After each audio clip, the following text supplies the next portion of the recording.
Hi, welcome to Kim's Ozark Outdoor Living. Today I want to follow up on the 85 Silverado.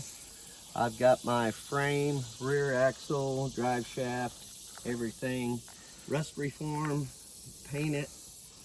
I got my brake line back together. Is that leaking? I think that coupler fitting is leaking. I might tighten it up. That shouldn't be leaking. Got a little bit of a leak there, so I'll have to check it out.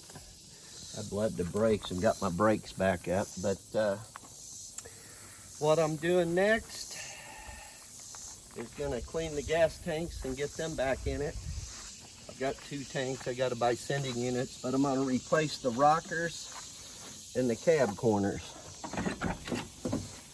The rockers are rusted out and cab corners. The inner stuff, when these start rusting out, that's when you should replace them. If you let them go too long, then the inner structure rust out. It costs you a lot more work, a lot more money and time. But in order to get these rockers, you got to pull the fenders. So I'm in the process of taking the front bumper off, which I've got it all crooked.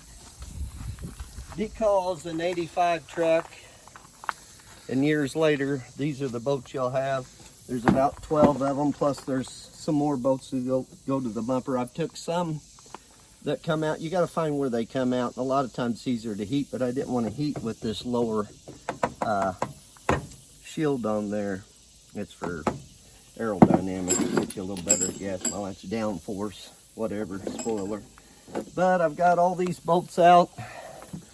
I'm getting ready to do the last bolt, which they always get rusted at the end, so plenty of lubricant and a little time and patience, you'll save your bolts. Sometimes if the bolts won't come out, they're better to cut off, but I'm saving these in the front. They're not bad. And then once I get that off, I will show you all how to remove a front fender. We'll remove the hood, and I'm gonna check and see if there's Freon in it.